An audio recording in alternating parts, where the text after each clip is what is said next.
Official death ledgers from Hollow Creek Township, Ohio, list a man named Silas Rowan as having died in 1889 at the recorded age of 127 years.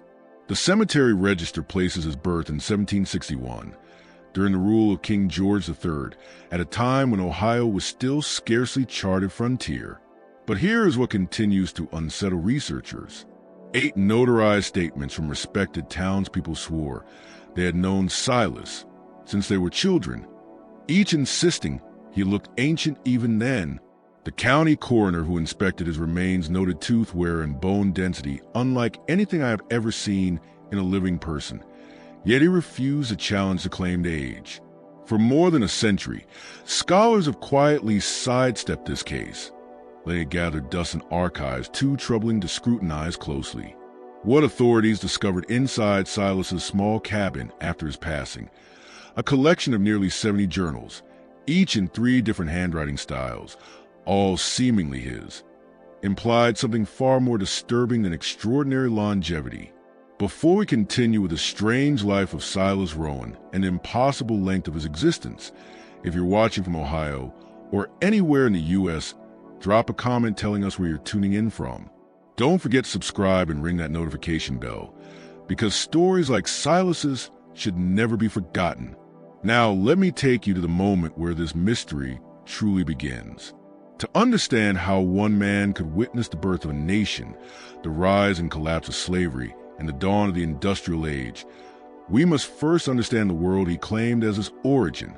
Hollow Creek Township in the 1880s was a region of modest prosperity, rolling farmland dotted with tight-knit communities where neighbors knew everything about each other or believed they did.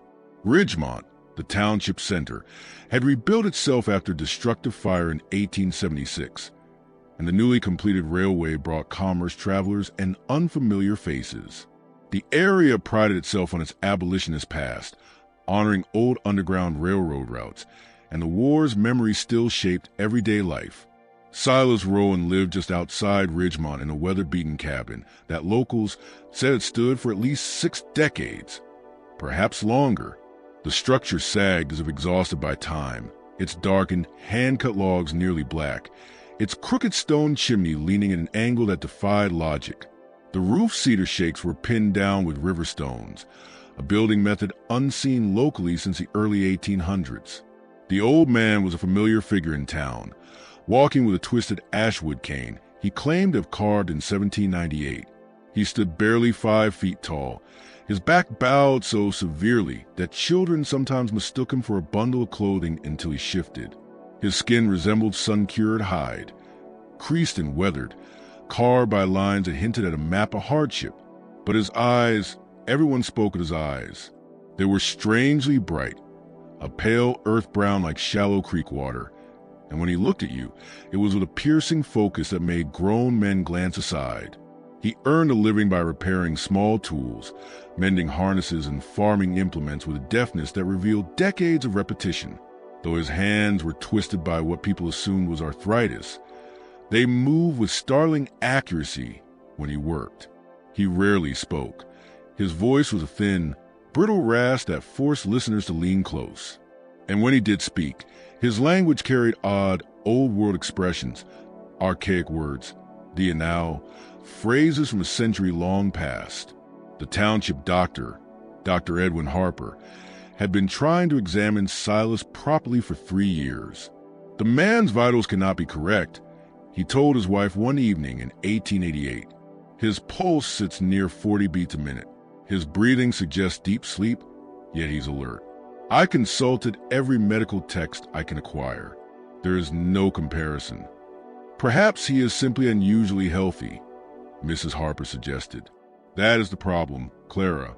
If the documents are true, if he is truly 126 years old, then he should have died decades ago. The oldest confirmed age I've read of was 109. Silas claims to have surpassed that by nearly 20 years. The records Dr. Harper referenced were stored in the Hollow Creek courthouse. A manumission paper dated August 1st, 1827, formally freed Silas, a Negro man of approximately 65 years, from the service of a Major Leland Crowell of Virginia. The document also noted that Silas had been part of the Crowell estate since 1785, purchased as an older Negro of notable age. Even modest calculations placed Silas's birth in the early 1760s. But it was Silas's own accounts, shared across decades and carefully recorded by local historians, that painted an even more extraordinary image. He claimed to recall the Stamp Act riots, the rising tensions before the American Revolution. He said he was a boy during Shawnee and Ottawa raids, when the French still influenced the Ohio Valley. He described winters so brutal trees burst from the cold, and summers when forest fire smoke turned the sun blood red. "I was born on a small tobacco holding in Tidewater country," he told a reporter from the Ridgemont Herald in 1886, one of the few long interviews he ever granted. "My mother was barely 16. Fever took her before autumn came. My father, I never knew, sold off before I could walk." The owner's name was Nathaniel Royce, and he worked near 200 acres with 30 enslaved souls. "I was the smallest, the sickliest. No one expected I'd live to my first planting season." The reporter, a young man named Elias Porter, had been assigned to craft a light human interest piece about the county's oldest resident. He assumed he'd spend 15 minutes gathering anecdotes, something simple to fill half a column.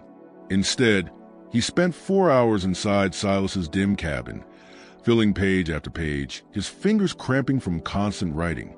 "What do you remember most sharply from childhood?" Porter asked.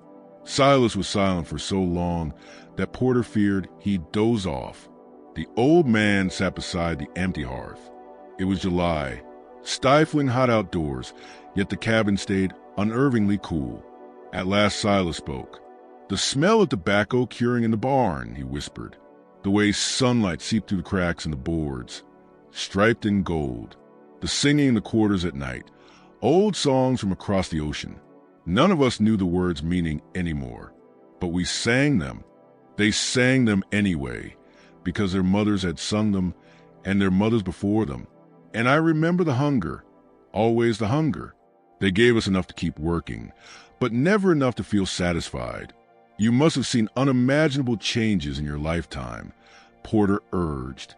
"The revolution, the birth of the nation, the push westward."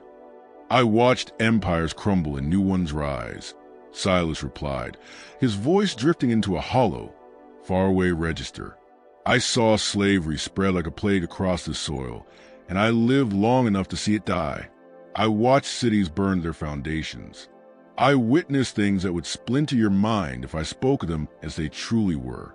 But the strangest part, Mr. Porter, the part that haunts me in whatever hours I still manage to sleep, is that I remember all of it.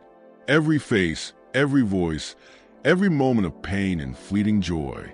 They pile up inside you like stones, pressing harder each year, making breath a burden." Porter printed his article, though the editor removed most of Silas's darker comments, calling them too grim for a family-focused paper. The complete interview, however, remained in Porter's personal notebooks and would later become essential evidence. By the spring of 1888, Silas's condition noticeably worsened. He appeared in town far less often, and when he did, he moved with an effort that made onlookers uneasy. Dr. Harper continued visiting him despite Silas insisting. "No doctor ever helped me before, and I doubt any will now." Then, on October 19, 1887, Silas Rowan abruptly stopped speaking, without warning, in the middle of a conversation with his neighbor, Caleb Merriweather, a farmer who routinely brought him food and checked in on him. Merriweather later gave a formal statement to county officials, which remains in the township records. "I reached Silas's place around 2 in the afternoon," the testimony reads, "and found him in his chair, same as always, staring into nothing. I greeted him, asked after his health. He turned, opened his mouth as if to answer, then something changed in his face. I can't properly describe it, sir. It was like he suddenly remembered something dreadful or realized something he'd been avoiding for a long time. His eyes went wide, his mouth stayed open, but nothing came out. I thought it was a paralytic fit, so I ran toward him, but he shoved me back with more force than I expected and pointed at the door. He meant for me to leave." Merriweather, rattled, left and returned the next morning with Dr. Harper. They found Silas in the same chair, in nearly the same position. He was alive, responsive to touch, but entirely mute. His eyes tracked their movements, but he made no sound, no gesture, no effort to communicate. Dr. Harper examined him thoroughly and found nothing wrong with his throat or vocal cords. "It is as though he has chosen silence," the doctor wrote in his notes. But why would a man who survived so long suddenly seal himself inside wordlessness? Over the following weeks, Silas declined in peculiar ways. He still ate whatever neighbors left for him, though mechanically, without the faintest sign of tasting it. He never left his chair by the cold fireplace. Stranger still, he began experiencing what Dr. Harper called episodes of temporal disorientation. "I visited him on a Tuesday," the doctor recorded, "and found him staring so intensely at the wall that I looked too, expecting to see something. Nothing was there, only the same old timber and mortar. I called his name several times before he reacted, and when he finally turned, his face wore a terror so deep that I recoiled. Then, just as quickly, his expression went blank again, as though nothing had happened." Local children, drawn as always to the eerie and grotesque, began spreading stories about the old man who would not speak. They whispered that if you passed his cabin at night, you could see him through the window, his lips moving in silent conversation with unseen visitors. They said his shadow didn't fall correctly, stretching in directions that defied the lantern light. They said he was counting down to something, though no one could explain what that meant. Martha Loring, a widow who lived near Silas's small plot, told her church circle she heard singing from his cabin one night. Not Silas's thin whisper of a voice, several voices, layered together, chanting in a language she did not know. When she found the courage to investigate the next morning, Silas was alone, and nothing suggested anyone else had been there. Then, on a bitterly cold night in January 1888, Caleb Merriweather awoke to frantic pounding at his door. When he opened it, Silas Rowan stood in the snow, barefoot, wearing only his nightshirt, his breath ragged and shallow. Before Caleb could speak, Silas collapsed. They carried him back to his cabin. Dr. Harper was summoned, and for 3 days Silas burned with a fever that should have ended his life. He thrashed, delirious, shouting names no one recognized. Maribel, Jonas, Cyprian, Letha, Simeon, each followed by pleas, apologies, and broken fragments of conversation. "Tell them I tried," he said once, startlingly clear, eyes open but fixed on something beyond the ceiling. "Tell them it was never meant to last this long." On the 4th day, the fever broke.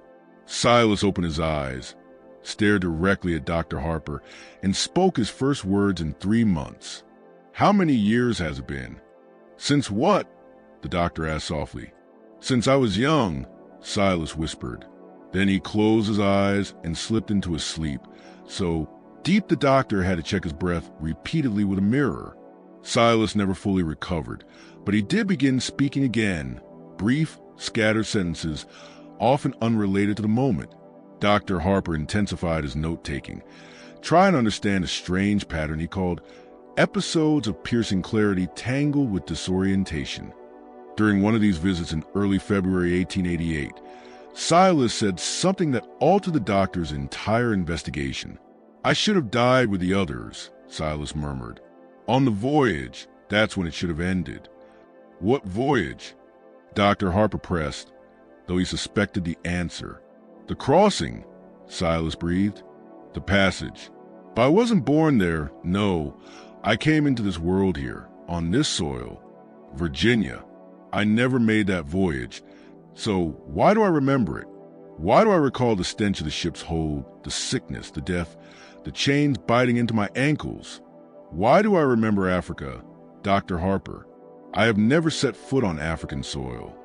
The doctor felt a chill that had nothing to do with the winter wind sneaking through the gaps in the cabin walls. "Perhaps these are stories you heard," he suggested. "Memories handed down." No, Silas's eyes, those impossibly clear, unsettling eyes, locked onto his with sudden force. These memories are mine, or they belong to someone inside me. I carry them as if they were my own. I remember events from before I was born.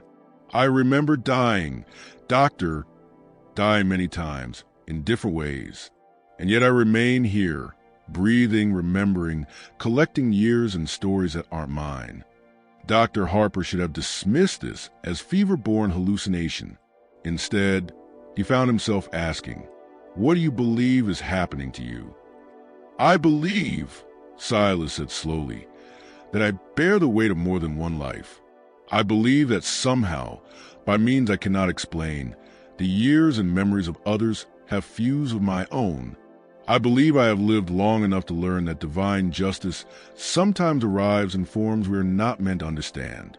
And I believe I am both burdened and chosen to witness it." In the weeks that followed, Dr. Harper visited more and more frequently, drawn back by a pull he could not fully rationalize. Silas spoke during this period with clarity he had not shown in years, always returning to the same ideas: memory, time, the burden of seeing. He described 3 plantations in coastal Virginia in vivid detail, though records indicated he had been owned by only 2 families. He recounted stories from the Revolutionary era with the precision of someone who had stood in the room, despite having been only a small child when those events occurred. He spoke of the burning of the Capitol in 1814 as though he had watched the flames with his own eyes, describing the glow on the horizon and the taste of smoke in the air in ways that matched first-hand accounts. "I was working in the fields when the news reached us," he said. August heat. Rows of tobacco tall enough to hide a man. The overseer came shouting that the British had burned the Capitol. I remember thinking, this is what empires do to each other. They destroy the symbols. But they forget the ones who plant their fields, who raise the beams of their buildings, who generate the wealth that allows those symbols to exist. Dr. Harper wrote everything down, filling notebook after notebook with Silas's testimony. He began researching the claims, cross-checking them with historical sources, hoping to find inaccuracies he could point to, anything that would make the impossible a misunderstanding. He found none. Every verifiable detail matched historical truth. Worse still, Silas described obscure incidents not widely recorded. Details only buried documents or very old residents could confirm. Dr. Harper hunted down those sources. Each time, Silas's story proved accurate. "I watched a man named Elias Garrett help more than 2,000 souls escape bondage," Silas said one afternoon. "This was in Delaware long ago. I never met him, but I knew folks who had. They tried him in court, stripped him of everything he owned, and he kept going. The judge told him the fine would teach him a hard lesson. And Garrett said, 'Sir, he has taken every dollar I have, but let be known that if any fugitive needs shelter or a friend, send him to Elias Garrett.' Do you know what real courage costs, doctor? Not the kind sung in songs. The kind that makes you a criminal for doing what is right." Dr. Harper had heard of Elias Garrett. The man was a known abolitionist, but the precise details Silas recited were never published in any mainstream account.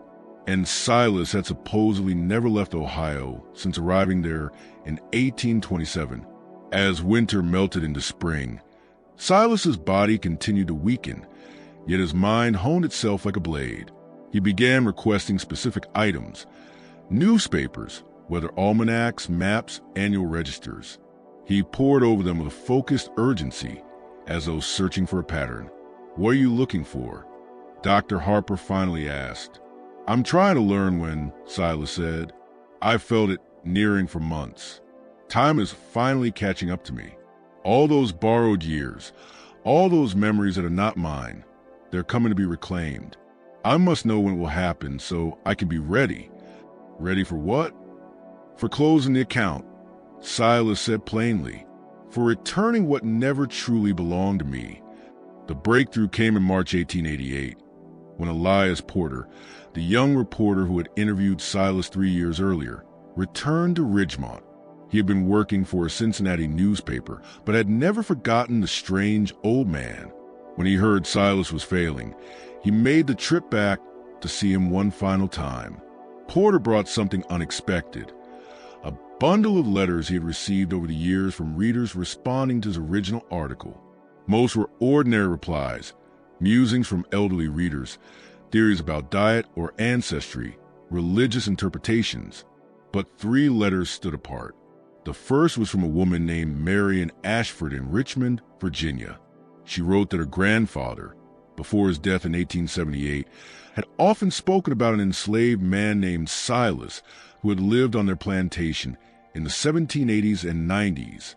According to her grandfather, this Silas had possessed an uncanny intelligence and an inexplicable knack for predicting weather and crop yields. My grandfather said Silas seemed to know things no one had taught him, she wrote. He spoke as though he had read books, though my grandfather swore no enslaved person in their household had ever been taught to read. When he was sold in 1794, my grandfather said he felt relieved, as if something that disturbed the natural order had been lifted from the property. The second letter came from a Methodist minister in Delaware named Reverend Jonah Crow. He described visiting a dying parishioner in 1850 who, in delirium, kept calling for someone named Silas. The man was 90 years old, the Reverend wrote, and in his fever he kept insisting he needed to confess to Silas and make things right before judgment came. When the minister asked the man's daughter who Silas might have been, she explained that her father had owned enslaved people in his youth in coastal Virginia, and that one of them, also named Silas, had escaped in 1808. She said her father believed the man had drowned while trying to cross the Potomac, but that guilt had followed him all his life, convincing him he had driven the runaway to desperation through cruelty. The third letter was the most unsettling. It came from a Pennsylvania historian, Dr. Elias Thorne, who was studying Quaker conductors on the Underground Railroad. I discovered notarized testimony from 1823, he wrote, given by a conductor named Miriam Ames, who described assisting a fugitive called Silas across the Maryland-Pennsylvania border. What caught my attention was her description of him.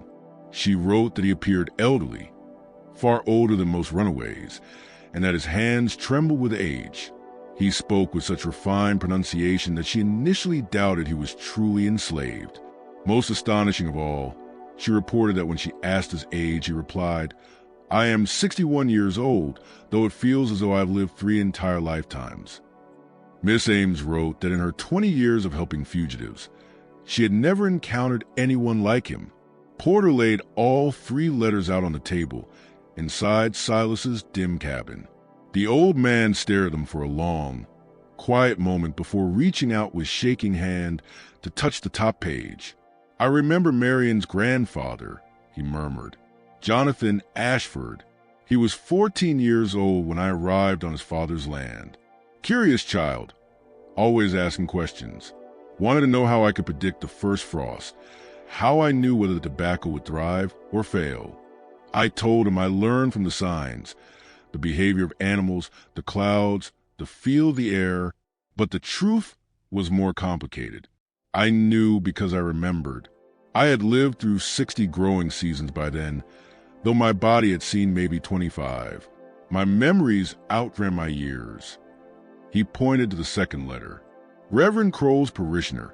That must have been Benjamin Morrell. I fled his farm in 1808, crossed the Potomac in a stolen skiff, nearly drowned when it overturned in the current. I didn't drown, of course, though perhaps that would have been a mercy. Morrell was a vicious man who delighted in suffering. I do not regret leaving him to his guilt." "And Miriam Ames?" Porter asked, scribbling rapidly. "A saint," Silas said with uncommon warmth. "She risked everything for people she had never met. She fed me, clothed me, gave me directions to the next safe house. She asked my age, and I answered as honestly as I understood it.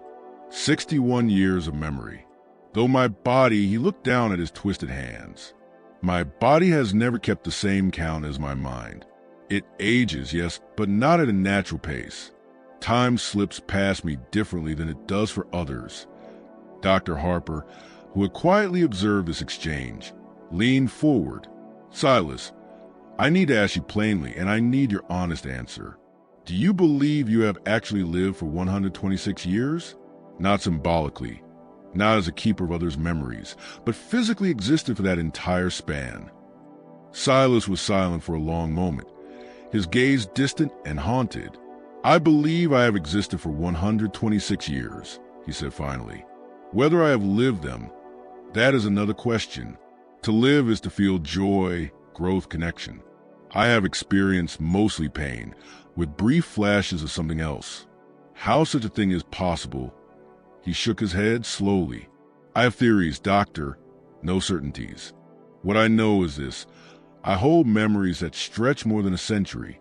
I appear in records from multiple states across many decades. And I have remained alive long past the point any ordinary man would have returned to the earth. What are your theories?" Porter pressed. Silas's expression darkened. "There was a woman," he said. "I was very young, perhaps 10. She was ancient even then, brought from the other side of the ocean. She rarely spoke English, but she knew things. Plants, tonics, the rhythms of nature. To a child, she seemed like someone touched by something greater. She took notice of me because I was frail, likely to die before winter. And one night, she performed some kind of ceremony. I cannot recall the details, not clearly. Sometimes I wonder whether that forgetting was intentional. But I remember her words. You will carry the weight of your people. You will remember what others are forced to forget. You will witness the suffering and the freedom that comes after. And you will speak for those who cannot. A curse? Dr. Harper asked quietly. Or a blessing, Silas replied, depending on how one measures such things. She died 3 days later, and I began to change. I healed from wounds that should have ended my life. I survived fevers that ravaged entire quarters. And then the memories began, memories that were not my own. People I had never met, events I had never witnessed. Yet they settled into my mind as if I had lived them personally. Porter's pencil froze midair. You're saying this woman, through some African rite, made you immortal. Not immortal, Silas corrected. I age. I feel pain. I weaken. But the process is slowed, stretched far beyond what it should be. And the memories, those are the strangest part. I think I have absorbed the experiences of others. Other enslaved people whose suffering, whose stories, might otherwise have vanished. It is as if I became a living archive, carrying the testimony of those who left no written trace. Dr. Harper and Porter exchanged uncertain glances. The rational parts of both men urged them to dismiss this as a delusion of an elderly mind. But the evidence, the letters, the records, the man's impossible longevity, told a different story. The journals, Dr. Harper said suddenly. Caleb mentioned you kept dozens, some written in different hands. 3 hands, Silas said. Mine from 50 years ago. Mine from 20 years ago. And mine as it is today. The script changes as age stiffens my fingers, but the truth does not. I have recorded everything, every memory, every story, every voice I was made to carry. Because someday, when all of this finally ends, someone must know. Someone must remember that we lived, that we suffered, that we endured, and that our stories mattered. The existence of the journals shifted Dr. Harper and Porter's efforts from simple curiosity into a race against time. Sensing his own days were dwindling, Silas allowed them to examine the volumes. The journals were unlike anything either man had encountered. They were written on every imaginable surface. Rough pulp pages, scraps of vellum, the blank sides of discarded ledgers, even strips of birch bark. Some were bound in hand-stitched leather, others tied together with braided plant fibers. The earliest entry dated back to 1794. The handwriting in those first books astonished both men. Elegant, practiced, far too refined for someone who claimed he'd never been taught. Dr. Harper, familiar with late 18th century penmanship, noted the script matched the instruction styles used in that era. I taught myself, Silas explained. Stole a primer from the master's boy. Practiced at night in secret. Took me 3 years before the letters came properly. Worth the risk. Once you can write, They can take everything else away from you, but not your thoughts. But it was the content that stunned them most. Silas had recorded not just his own memories, but dozens of other enslaved people's experiences. Each entry bore a date and the name of the person whose story he was preserving.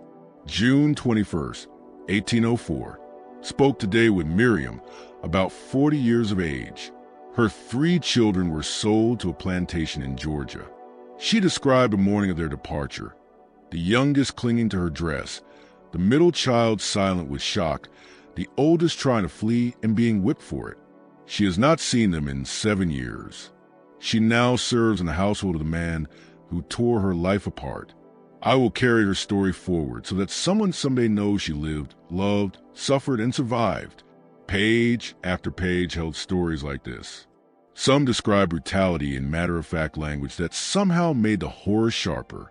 Others captured tiny act of tenderness or defiance. Many chronicled the tearing apart of families. Why take on all this? Porter asked, voice strained. Because no one else would, Silas said. Most of us weren't allowed to read or write. Those who would pay dearly if discovered. And those who owned us would never record these truths honestly. I realized I'd been given a terrible gift. Time to see, time to remember, time to write. How could I waste it? But the journals from the 1840s onward disturbed Dr. Harper in another way. The writing grew shakier, but the content grew stranger. Silas began describing memories he insisted weren't his. November 18th, 1848. I remember a ship. I have never been aboard a ship, yet I see this one as though with my own eyes.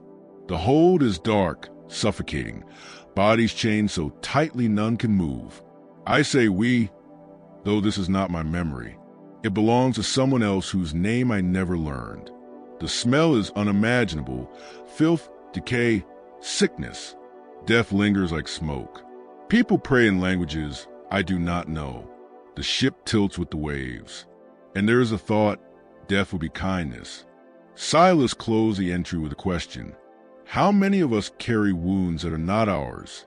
How many inherit the pain of those who came before?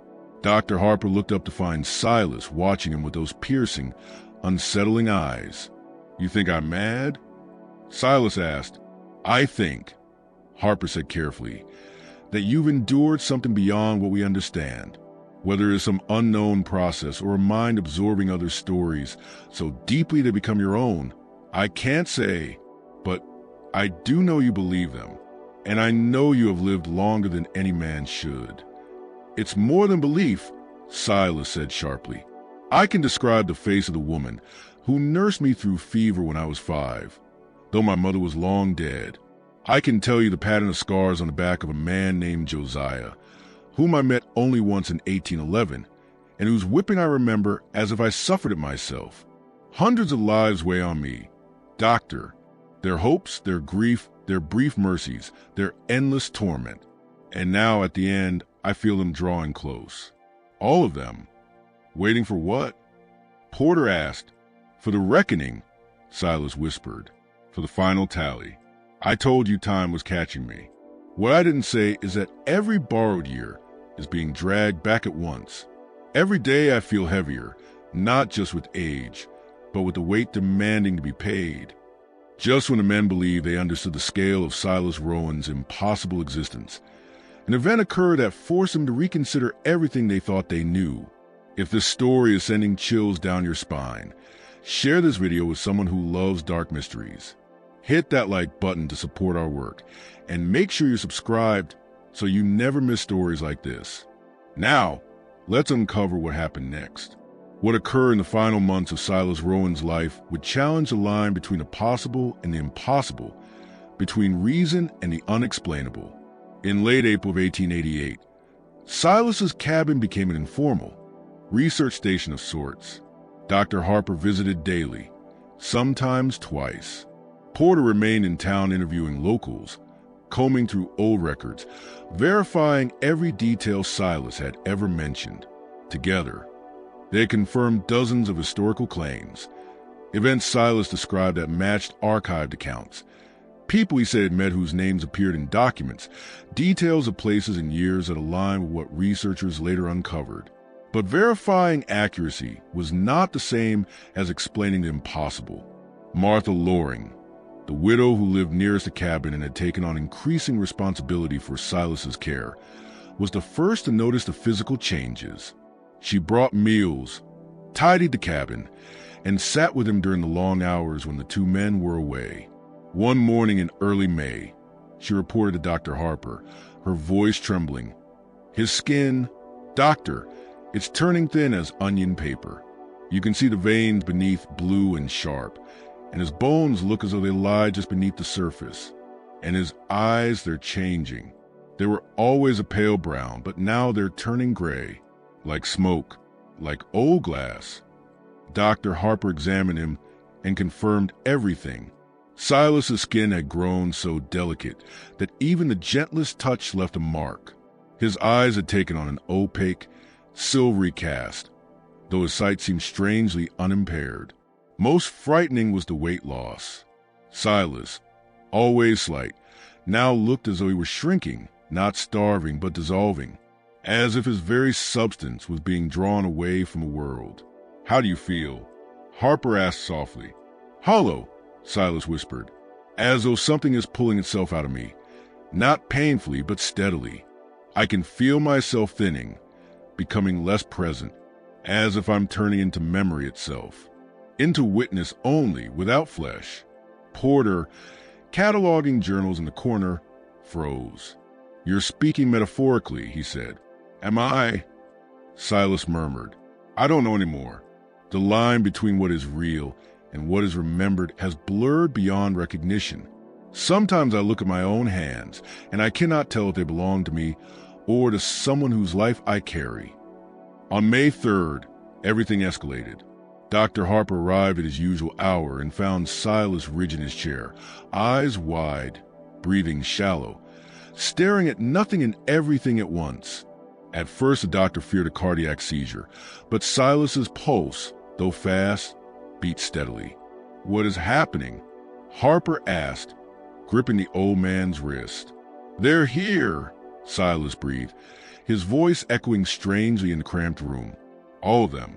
Every life I carried. Every memory I borrowed.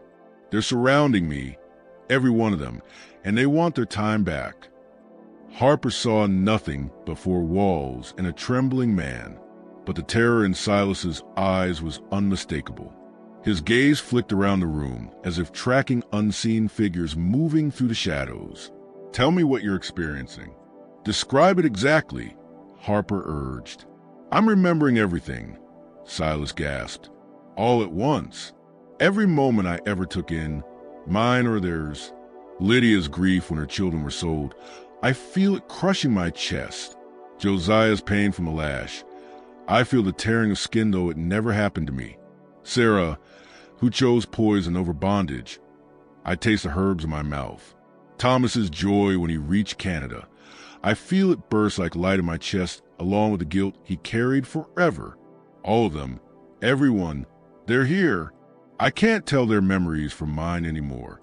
I can't tell where I end and they begin." Dr. Harper wrote frantically, though he knew he was charting something beyond medical theory. Silas's pupils were blown wide, his breathing erratic, but nothing about his vitals explained the catastrophic collapse of identity unfolding before them. "Focus on my voice," Harper said gently. "Ground yourself in this moment." "That's the problem," Silas said, and suddenly his voice shifted. Higher, softer, female. "This moment isn't just one moment," the voice said. "It's every moment. I am Silas, but I'm also Miriam. I'm Josiah. I'm Sarah. I'm Thomas. I'm Abigail. I'm Jonas. I'm Cyprian. I'm Letha and Simeon. I'm the woman who touched me with that ritual when I was a child. I'm the child. I'm the old man. I am all of them at once, and the weight of it is shattering the walls between us." His voice shifted midward, becoming deep and rough, then shifting again into a new cadence, a new register, a new accent. Dr. Harper watched horrified as Silas cycled through personas, one voice after another pouring out, each with its own rhythm, accent, age, and tone. Porter arrived moments later, breathless, summoned by Martha, who had run for help after hearing the voices through the cabin walls. Together, the two men watched as Silas manifested what Harper could only describe as total fragmentation of identity. Over the next 3 days, it worsened. Silas rotated through what sounded like dozens of different lives. Sometimes he spoke in the salt-laced cadence of the Carolina coast, other times in the clipped speech of Maryland's eastern shore. Then, without pause, he shifted into the soft drawl of Virginia tidewater. Other times his voice changed texture entirely, rapid, slow, gravelly, childlike. He responded to different names.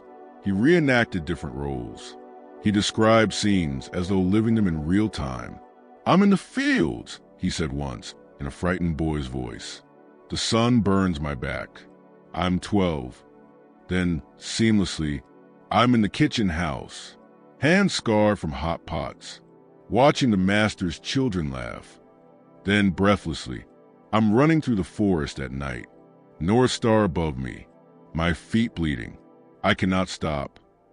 Harper recorded every detail, filling page after page. But privately, he knew he was witnessing something that had no place in the medical canon. He checked Silas's physical condition over and over, temperature, pulse, respiration, pupil response, but found nothing that could explain the collapse of identity. Unfolding in front of him, on the night of May 5th, alone in his boarding house room, Dr. Harper wrote in his private journal, "I am a man of science. I trained at one of the most prestigious medical colleges in the country. I believe in reason, in mechanisms that can be observed, measured, and explained.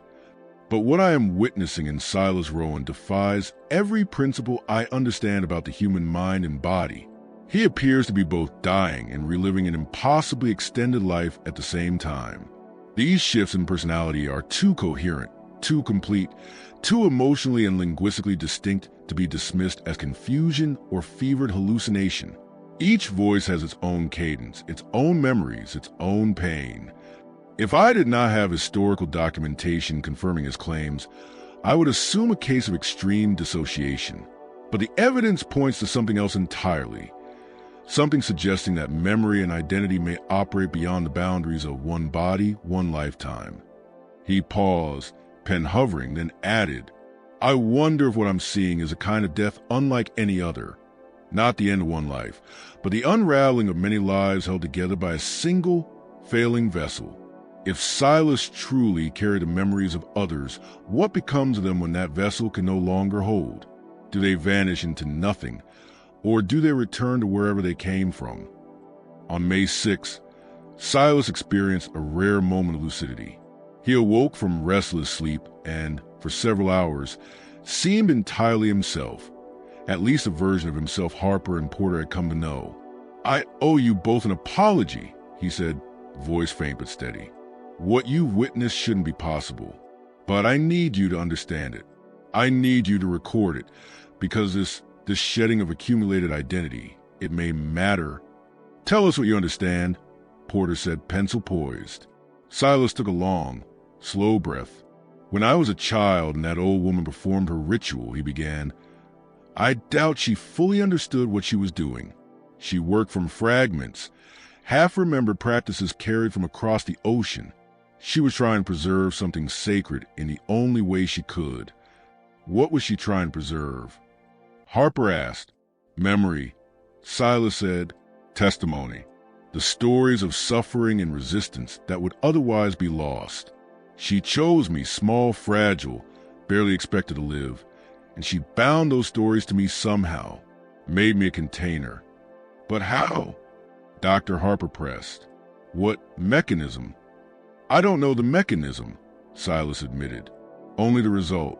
Whenever I met another enslaved person who was dying or broken or about to disappear into history, something in me absorbed them. Not their bodies, no. Their essence, their memories, their final witness. It was as if I became a living archive, gathering testimonies that would otherwise have vanished. And with each absorption, I gained time, their remaining years folded into mine, stretching my life far beyond what nature intended. He paused, winded by the effort. But nothing can stretch forever. The human body, the human mind, both have limits. I passed those limits more than a century ago. And now those borrowed years, those memories, they're coming back. Each person I carried is reclaiming themselves. And as they do, I am coming apart. Is it painful? Harper asked softly. No physical pain, Silas said. But imagine feeling your identity dissolve. Imagine knowing who you are, where you've lived, and feeling all of it blur into hundreds of other lives. Imagine seeing your mother's face and 3 other mothers' faces superimposed over it. Imagine not knowing which childhood was yours. That is what's happening. I'm becoming everyone I carried, and in doing so, I am becoming no one. Porter looked up, deeply shaken. Is there anything we can do? He asked. Anything to ease it? Silas smiled, softly, gratefully. You already have. You're witnessing me. When I'm gone, the journals will remain, but they're just paper. You have seen the truth behind them. You've seen the cost. The clarity faded by nightfall. Silas slipped back into fragmentation, voices rising and collapsing into each other. But the conversation gave the 2 men a lens through which to interpret the unraveling. On May 7th, something entirely new began. Silas started speaking in languages neither man recognized. The rhythm suggested the West African coast, but the words were unfamiliar, fluid, ancient, resonant. His voice deepened beyond what his frail body should have allowed. At times it rose into a wavering, near-musical keening. At others it dropped to a near-subsonic rumble that vibrated the cabin walls. Martha, Loring, preparing a meal nearby, dropped a plate in fright. That's not natural, she whispered. No human voice should sound like that. Dr. Harper silently agreed. Yet he remained beside Silas, watching his vitals even as the impossible sounds filled the air. His pulse remained steady, his breathing calm. It was as if the voices were coming through him rather than from him. Then, just as abruptly as it had begun, the episode stopped. Silas slumped forward, shaking and breathless. The songs, he murmured. The old songs. The ones they carried across the water. The ones sung in the fields, in the quarters, in the dark. I've held them so long, I forgot they were never mine. But they want to be sung one more time before they're freed. Throughout the next day, Silas would slip into these songs, sometimes softly, sometimes as if accompanied by a chorus of voices only he could hear. Dr. Harper, despite every scientific instinct, found himself shaken to the core by the sound. There was something in those ancient melodies that carried not only suffering, but an unbreakable strength. Echoes of a humanity that refused to vanish even in a world designed to erase it. On the night of May 8th, Silas's crisis reached its height.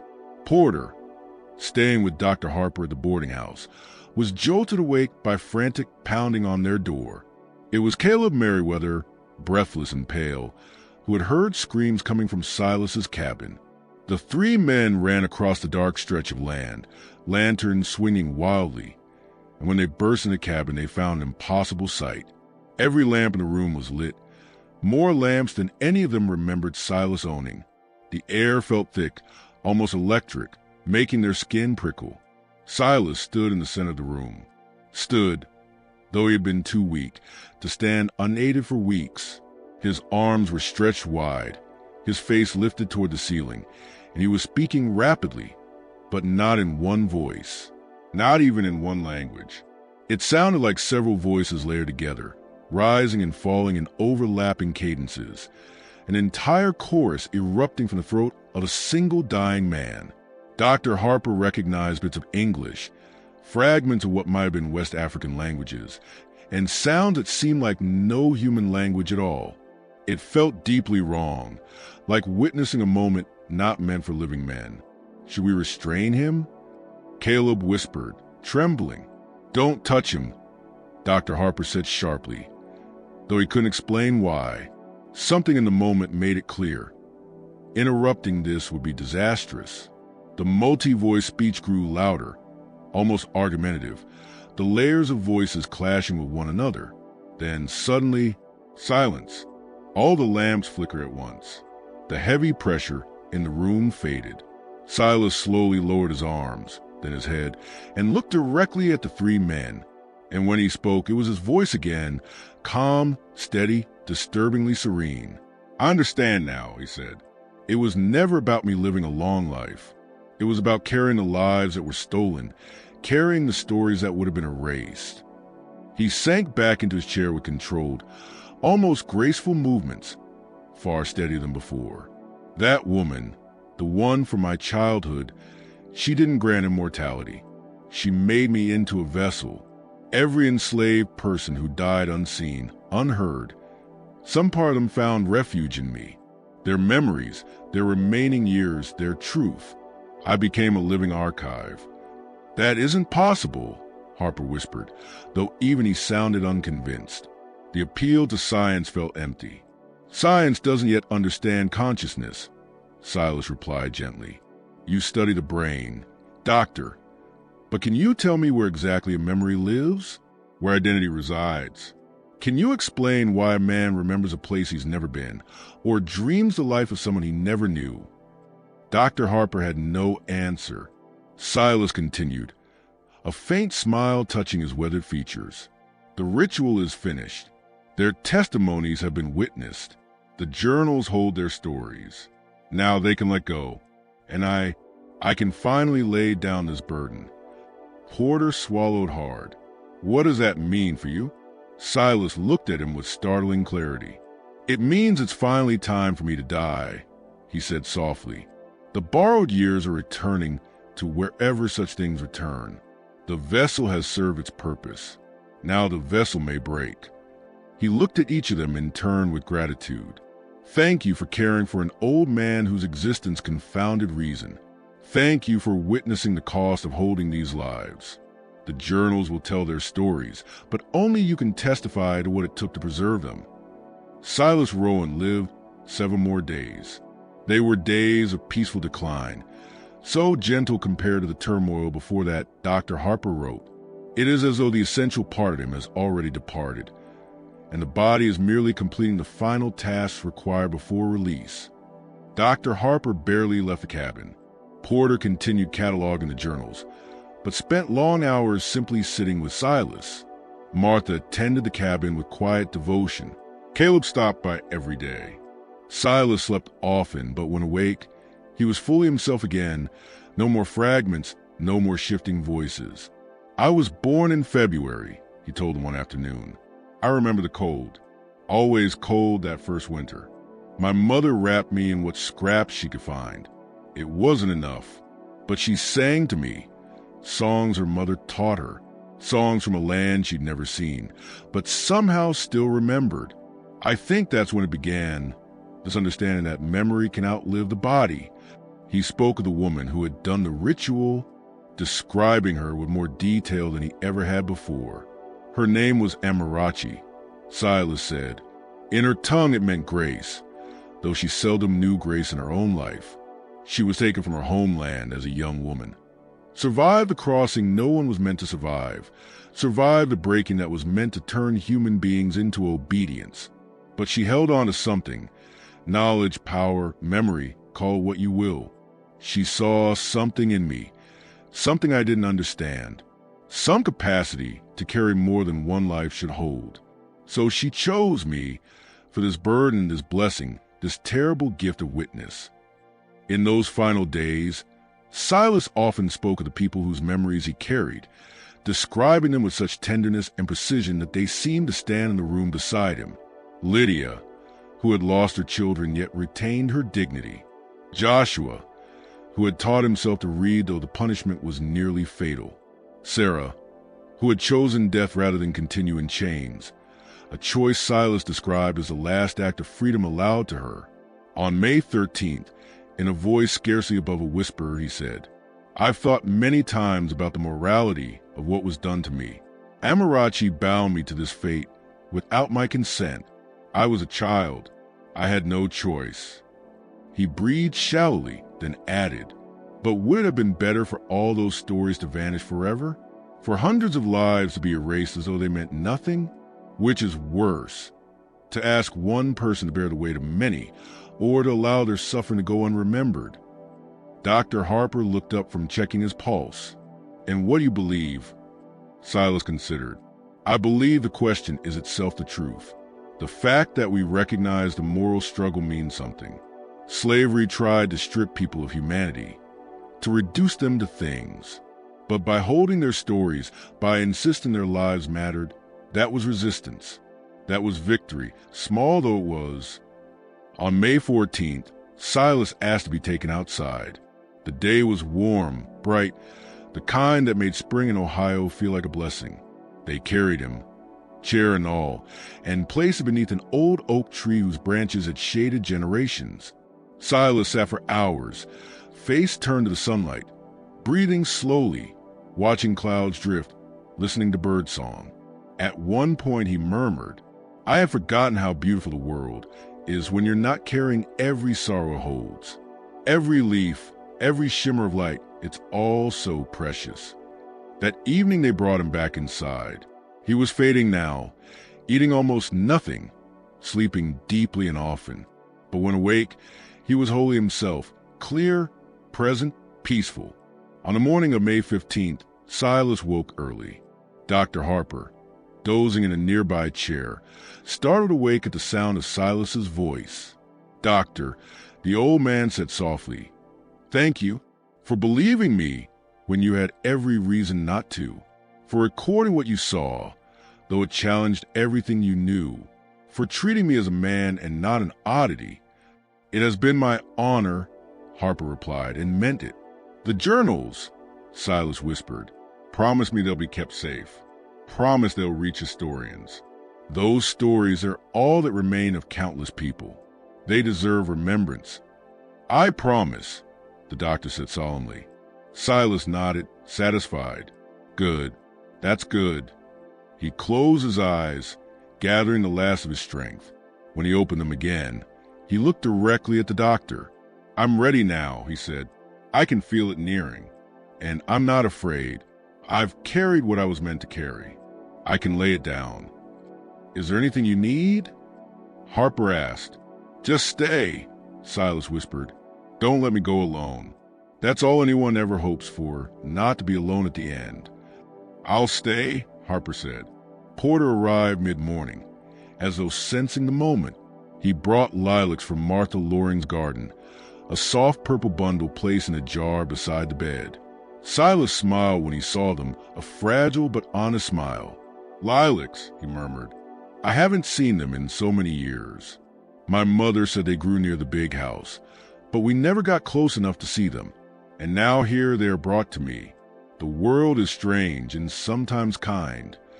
Through the day, Silas drifted between sleep and soft murmured recollections. He named people from the journals, hummed half-remembered songs, smiled at memories only he could see. Around 2 p.m., he opened his eyes suddenly with perfect clarity. Thank you for being witness to the witness I carried. Make sure the journals survive. Make sure the stories are told. Make sure they know we existed, that we mattered, that our humanity was real and worthy of remembrance. I will, Harper said, his voice thick. I promise. Silas smiled, a peaceful, luminous expression that made him look decades younger. That's all I needed. That's enough. He closed his eyes. His breathing slowed, each breath a little fainter than the last. Harper held his hand, watching the final rhythm of a life that had held so many others. At 2:47 p.m., Silas Rowan exhaled one last time. There was no struggle, no gasp, simply a breath that was not followed by another. Harper checked for a pulse. Nothing. He rested a hand on Silas's chest. Stillness. The old man's face remained serene, peaceful, released. He's gone, Harper said quietly. Porter stepped forward. The men stood together in silence, feeling the gravity of the moment. Finally, Harper closed Silas's eyes and drew the sheet over his face. "I'll notify the coroner," Porter said, "and send word to Martha and Caleb." The county coroner, Dr. William Hayes, arrived within the hour. He was a meticulous, unsentimental man, someone who trusted only what could be measured, cataloged, or dissected. He examined Silas's body with professional precision, making notes, recording measurements, his face an unreadable mask. When he finished, he looked at Dr. Harper with an expression that betrayed deep unease. "I've been a physician for 32 years, he said. "I've examined hundreds of bodies. But this," he paused, searching for a word, "I don't have language adequate to describe this." "What did you find?" Harper asked. Hayes checked his notes again.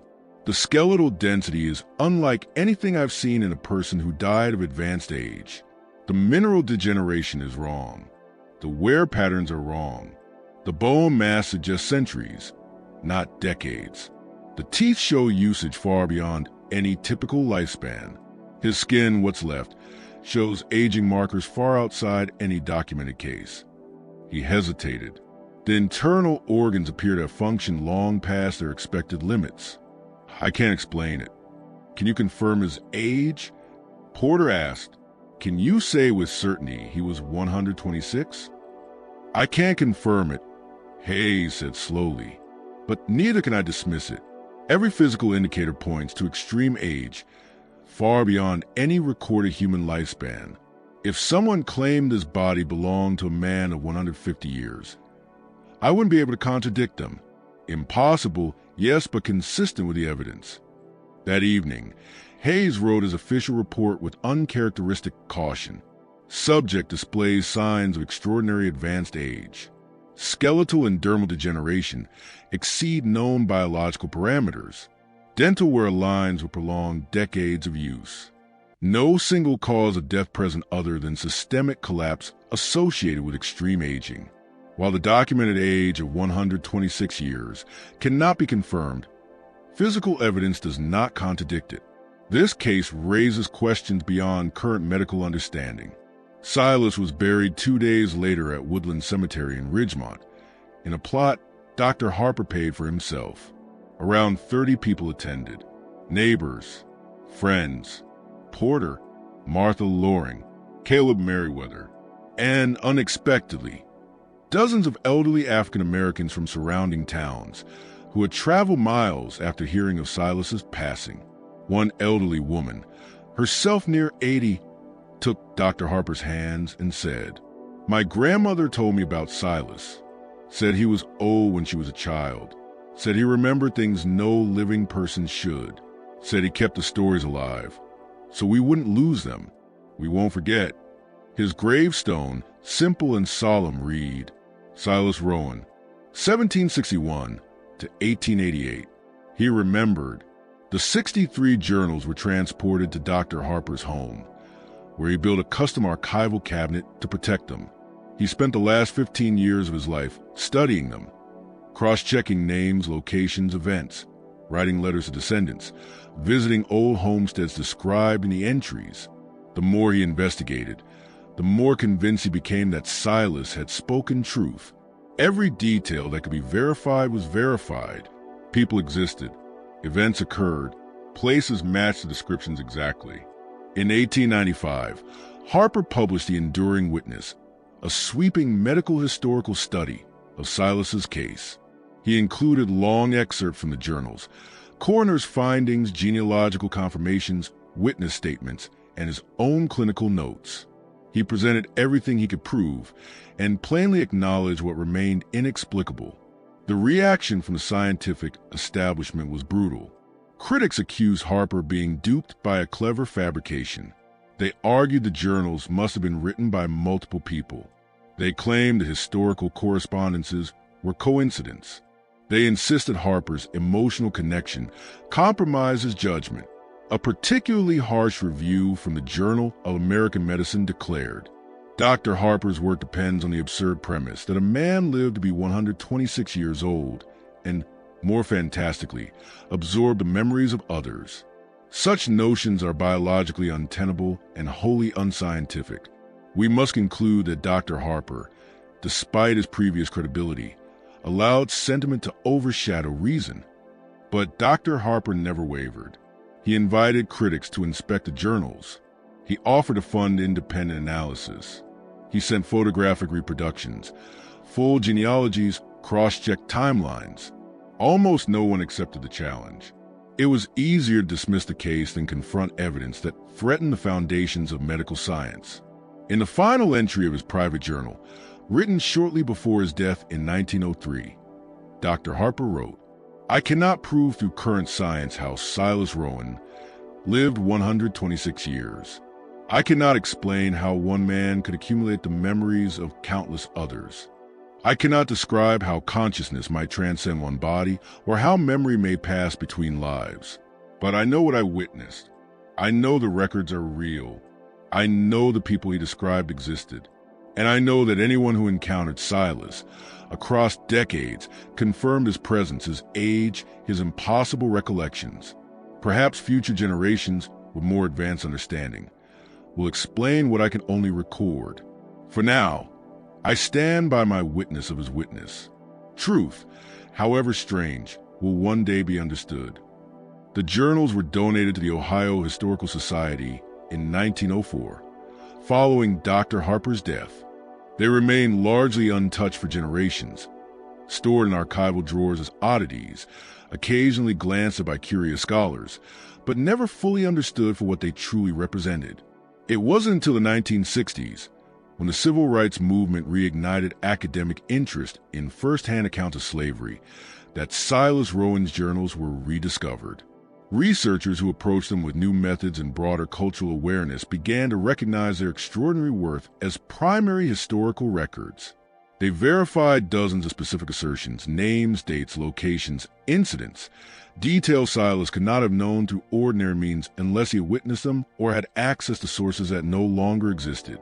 In the 1970s, historian Dr. Patricia Morgan, who dedicated 5 years to analyzing collection, wrote, "Whether Silas Rowan literally survived for over 120 years is perhaps less important than what these journals contain. They represent the most extensive first-person chronicle of the enslaved experience spread across numerous states, decades, and facets of the institution. The consistency of detail, the emotional truthfulness, the historical accuracy, they make the journals invaluable regardless of how we interpret their origin. If Silas truly absorbed the memories of others, he succeeded in preserving testimonies that would otherwise have vanished. If the journals were compiled from multiple sources but preserved under one name, then someone went to extraordinary lengths to safeguard these voices. Either way, their value cannot be overstated." Modern DNA testing performed on preserved hair samples from Dr. Harper's collection has yielded intriguing, though inconclusive, results. Telomere analysis suggests extreme cellular aging, far beyond typical expectations. But scientists warn that decades of sample degradation prevent firm conclusions. The question of how Silas Rowan reached the age attributed to him remains officially unresolved. The question of whether he genuinely carried fragments of other people's memories remains without scientific agreement. Parapsychologists cite his case as evidence for forms of collective memory. Skeptics insist it was deception or severe confabulation. Religious scholars see spiritual intervention or ancestral testimony. Neuroscientists admit that modern science still cannot fully explain memory, consciousness, or the boundaries of the individual mind. Certain facts, however, remain indisputable. Silas Rowan existed. Birth documents, sale papers, emancipation records, census entries, and ultimately death certificates confirm he lived in Ridgemont County for over 60 years and consistently claimed to have been born under the reign of George III. He left behind 63 journals, meticulous accounts of enslaved life across multiple regions. He was examined by multiple physicians and coroners, each documenting his extraordinary physical condition and profound age. And he dedicated the final decades of his life to ensuring that the suffering, resilience, and humanity of countless people would not be erased. In Ridgemont County, older residents still share stories of the old man who remembered everything, who carried the weight of countless lives, who claimed to have witnessed both the birth of a nation and the death of the system that enslaved him.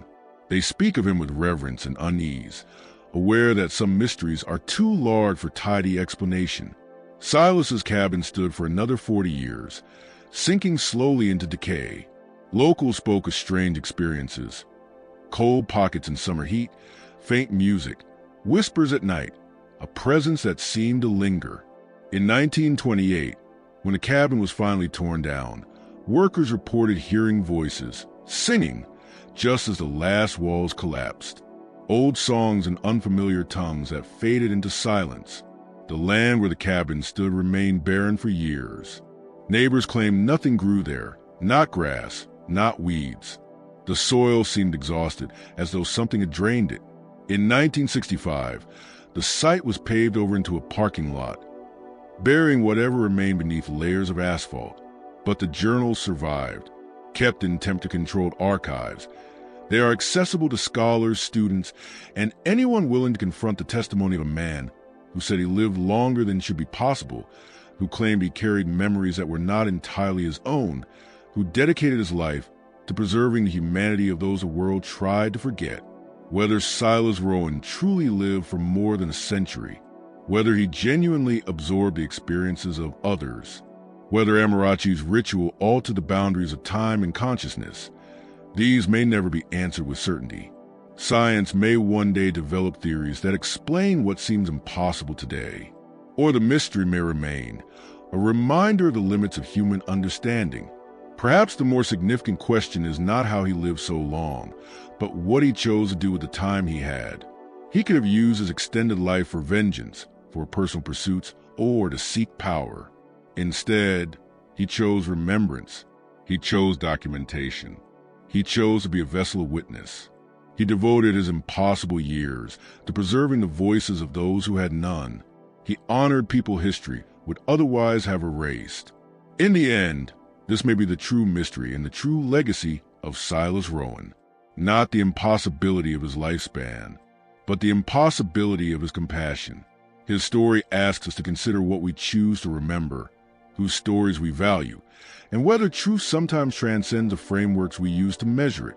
It challenges us to imagine that memory and consciousness may operate in ways we haven't yet discovered, that human experience might leave imprints more enduring than the body itself. And it reminds us that the deepest mysteries are not always supernatural but human, rooted in endurance, testimony, and the refusal to let suffering be erased. This story shows that sometimes the greatest legacy is not fame or wealth, but the commitment to remember, to bear witness, to bring lives lived in the shadows into the light. What do you think? Do you believe one man could live so long? Or is there a rational explanation still waiting to be uncovered? Share your thoughts in the comments.